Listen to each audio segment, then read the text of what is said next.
आज सौभाग्य का दिन है कि हमारे भतीजे का भी जन्मदिन उसी दिन को पड़ता है जिस दिन भारत के missile man doctor APJ Abdul Kalam ji का जन्मदिन था। आज ही एक तरफ मिसाइल मैन का जन्मदिन, दूसरी तरफ हमारे भतीजे का। अगर missile man doctor APJ Abdul Kalam ji देश के लिए कुछ किया था ना, तो वो किस बैकग्राउंड से आते थे, इस पे सोचने का विषय है। आज क्या होता है कि हम लोग अपने जीवन में जैसे ही थोड़ा सा खुशी, ये केक काट के खा लेना और बस फोटो सेल्फी खिंचा के चले जाना, ये विषय नहीं होना चाहिए। जीवन में अगर आपका कोई गोल नहीं है तो आप जन्मदिन के दिन आप केक मत काटिए। केक काटने के साथ साथ दो चार चीज़ें आपको उसी दिन सीखना चाहिए कि हमें करना क्या है। डॉक्टर एपीजे अब्दुल कलाम जी जब छोटे थे तो वो भी एक गरीब परिवार के थे। यहाँ तक कि उनके पास पढ़ाई के लिए कोई पैसा नहीं होता था। जब दूसरे दिन सुबह वो 4 बजे कोचिंग जाते थे तो वहाँ के मास्टर साहब जी 5 बच्चों को निःशुल्क मैथ पढ़ाते थे, लेकिन उसमें कंडीशन थी कि सभी बच्चों को नहा धो करके ही आना है। तो सोचिए कि ठंडी गर्मी बरसात कोई मौसम हो, 4 बजे डॉक्टर एपीजे अब्दुल कलाम जी नहा धो के अपने टीचर के पास जाते थे और फ्री की शिक्षा पढ़ते थे, क्योंकि करोड़पति घर के नहीं थे। शिक्षा ग्रहण करते थे, आते थे, उसके बाद नमाज पढ़ने जाते थे, उसके बाद पेपर रेलवे स्टेशन पे बेचने जाया करते थे। लेकिन डॉक्टर एपीजे अब्दुल कलाम ने यही चीज़ें सिखाया था कि जीवन में आपका गोल बड़ा होना चाहिए और जीवन में आपको कभी हार का सामना ना करना पड़े, इसलिए अपनी ताकत को कभी कमजोरी मत बनाइए। और आज हम लोग क्या करते हैं, अगर हम कोई काम कर रहे हैं ना और बीच में कोई रुकावट आ जाती है, वहीं पे टूट जाते हैं।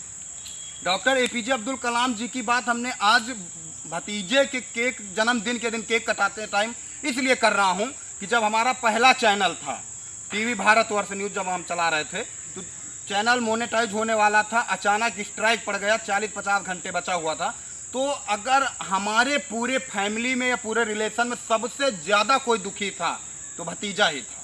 ये दुखी थे, 3-4 घंटे केवल रो रहे थे, इनको कुछ समझ में नहीं आ रहा था, गुस्से से पूरी तरीके आग बबूला थे। तभी इनको हमने बताया था कि जीवन है, कई सारी समस्याएं आएंगी, उससे टकराओगे तो आगे जाओगे। और आज देखिए, जब अपना पर्सनल चैनल हम लोगों ने चालू किया तो 3 महीने में डॉलर आना चालू हो गए। तो ये चीज़ें आज इसको यही चीज़ सिखाने के लिए केवल हमने पीछे आए थे। बजरंगबली जी का मंदिर है और बजरंगबली जी से भी आप सीख सकते हैं। ताकत खोए हुए थे, सोचिए कि सीता माँ को खोज के लाना है, ताकत ये भूल चुके थे, लेकिन जब ताकत का एहसास हुआ तो किस तरीके से रावण की लंका को आग लगा दिया, समझ रहे होंगे आप लोग। काफ़ी सारी चीज़ें इनके बारे में जानते, बताने की ज़रूरत नहीं है।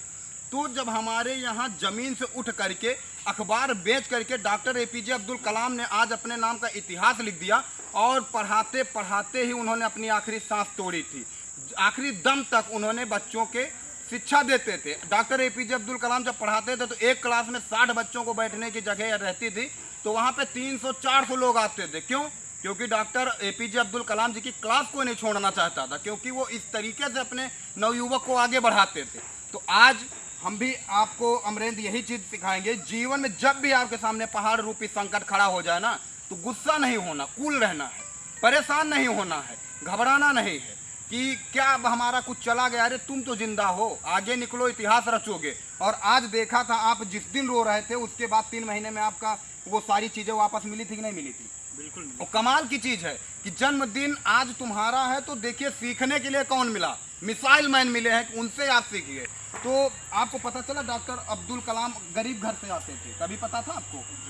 तो उन्होंने कभी परेशान हुए थे? नहीं, वो तो अपनी। तो अब आज आप केक काट रहे हैं, आप जैसे नवयुवक जो 18 साल 20 साल 22 साल की उम्र में है, वो जाते हैं गाड़ी के ऊपर चढ़ेंगे, तलवार से केक काटेंगे। देखिए इसके हाथ में वही प्लास्टिक वाली चाकू है, तलवार वलवार नहीं है, क्योंकि इस उम्र में आपको भी कुछ करके दिखाना। कितने साल उम्र? 60 साल होगी। तो जब डॉक्टर एपीजे अब्दुल कलाम ने अखबार बेच करके इतिहास रच दिया, तो तुम्हें भी परेशान नहीं होना है। और आज तुम अपने जन्मदिन पे ये चीज़ एक्सेप्ट करो कि आने वाले समय में तुमको भी पत्रकारिता करना और भ्रष्टाचारियों की आंखों में आंखें डाल करके इस तरीके से सवाल करना, प्रहार करना है कि वो पूरी की पूरी बटालियन आपके पीछे लग जाओ। जिस दिन आपके ऊपर 2-4 मुकदमे लिखा देंगे ना सत्य की लड़ाई लड़ते हुए, उसी समय आप समझ जाना कि सबसे बड़ा भारत रत्न आपको मिल गया।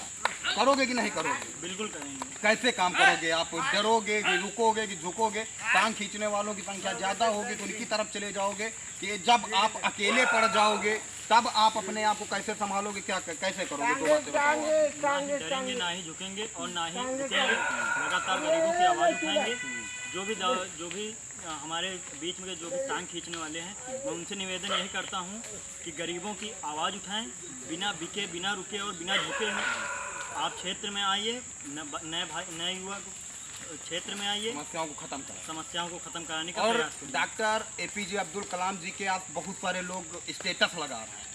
आज उनकी चर्चा जानते काहे हो रही है? मिसाइल मैन बन गए थे वो, लेकिन उठे कहाँ से इस पे कोई नहीं बात करता है। तो जितने लोग वीडियो देख रहे हैं ना, जन्मदिन के दिन अपने भी कुछ बदलाव लाइए, और जितने लोगों के स्टेटस लगाते हैं उनका स्टेटस आज लगा क्यों रहे हैं उस पर विचार करिए, जिससे कि तुम्हारा स्टेटस समाज के लोग लगाने के लिए व्याकुल हो जाएं। जब आप न रहें तो डॉक्टर एपीजे अब्दुल कलाम के तरीके आपको भी याद करें, क्योंकि वो भी एक गरीब परिवार के थे, अखबार बेच के इतिहास लिख दिया। तो तुमको भी जीवन में अपना एक इतिहास लिखना, कोई साथ देने आए ना दे, जब आप अकेले पड़ जाना तभी समझ लेना कि आज सबसे बड़े बलवान आप ही हो गए।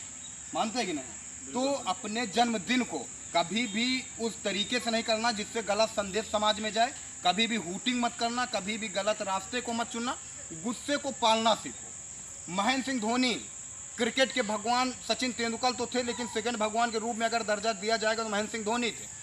आखिर उनके अंदर क्या था? यही तो था, अपनी टीम को आगे ले जाना जानते थे। हर उस परिस्थिति में जब लोग परेशान हो जाते हैं, छोड़ देते हैं, संन्यास लेते हैं, उस टाइम पे महेंद्र सिंह धोनी कूल माइंड से किस तरीके से विपक्षियों के ऊपर प्रहार करते हैं सभी लोग देखते हैं।